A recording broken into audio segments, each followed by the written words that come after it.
Hello guys, എല്ലാവർക്കും എൻ്റെ വ്ളോഗിലേക്ക് സ്വാഗതം. ഈ വീഡിയോ ഞാൻ ഒരു വർഷം മുന്നേ പഞ്ചാബിൽ പോയപ്പോൾ എടുത്ത വീഡിയോ ഇതുവരെ ഇടാൻ പറ്റിയില്ല. അതുകൊണ്ട് ഞാൻ വിചാരിച്ചിനി ചാവുന്നതിന് മുമ്പെങ്കിൽ ഈ വീഡിയോ ഒക്കെ ഒന്ന് അപ്ലോഡ് ചെയ്യണമെന്ന്. ബൈ ദ വേ ഗൈസ്, ഞാൻ പഞ്ചാബിൽ പോയപ്പോൾ ഞാൻ വിചാരിച്ച് പഞ്ചാബിൽ നിന്ന് മനാലിയിലോട്ട് പോകാമെന്ന്.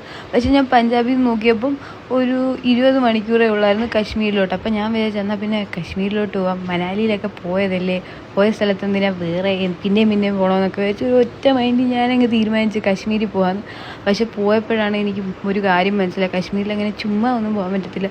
2 വണ്ടി പിടിക്കണം. ആദ്യം ജമ്മുവിലെത്തണം, എന്നിട്ട് ജമ്മുവിൽ നിന്നൊരു 8 മണിക്കൂറുണ്ട് കശ്മീരിലോട്ട്. 2 വണ്ടി പിടിച്ചാലേ കശ്മീർ വരെ എത്താൻ പറ്റത്തുള്ളൂ. അതൊരു വല്ലാത്തൊരു യാത്രയായിരുന്നു. പിന്നെ എല്ലാം ഞാൻ ഒറ്റ മൈൻഡിൽ എടുക്കുന്നതുകൊണ്ട് ഞാനതൊന്നും കാര്യമാക്കിയില്ല. അങ്ങനെ പൊയ്ക്കൊണ്ടിരിക്കുന്ന വഴി അവിടെ ഒരു കടയെ കൊണ്ടു നിർത്തി ഫ്രഷ് ആവാൻ. അപ്പോഴാണ് എനിക്കൊരു സമാധാനമായത്, എന്തെങ്കിലും കഴിക്കാൻ കിട്ടുമെന്ന്. നോക്കിയപ്പോൾ അവിടെ കഴിക്കാനൊന്നും ഇല്ലായിരുന്നു, അതൊരു മിഠായിയുടെ കടയായിരുന്നു. അപ്പം ഞാൻ ആകെ നോക്കിയപ്പോൾ അവിടെ എല്ലാവരും ചായ കുടിക്കുന്നു. ചായ കുടിച്ചപ്പോൾ അവിടെ സൈഡിലൊരു പൊടി എടുത്ത് വെച്ചേക്കുന്നു. നോക്കിയപ്പോൾ എല്ലാവരും ചായക്കകത്ത് ആ പൊടി ഇട്ട് കലക്കിയാണ് കുടിക്കുന്നത്. അപ്പോൾ ഞാൻ വിചാരിച്ചത് എന്തോ സംഭവം കൊള്ളാമല്ലോ. അങ്ങനെ ഞാൻ ആ ചായക്കകത്ത് പൊടി ഇട്ട് കലക്കി കുടിച്ചപ്പോഴറിഞ്ഞില്ല ശരിക്കും അവലോസ് പൊടിയായിരുന്നു. കറക്റ്റ് അവലോസ് പൊടി. ഇവിടുത്തെ ആൾക്കാർ ചായക്കകത്ത് അവലോസ് പൊടി ഇട്ടാണ് കുടിക്കുന്നത്.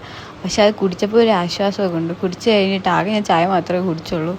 അപ്പോൾ ചായ കുടിച്ച് കഴിഞ്ഞിട്ട് എൻ്റെ യാത്രകൾ തുടരുവാണ് ഗൈസ്. ഇനി ബാക്കി വീഡിയോസ് ഞാൻ ഉടനെ തന്നെ അപ്ലോഡ് ചെയ്യുമെന്ന് ഞാൻ എന്നിൽ നിന്ന് പ്രതീക്ഷിക്കുന്നു. അപ്പോൾ ശരി, ഓക്കെ, ബൈ.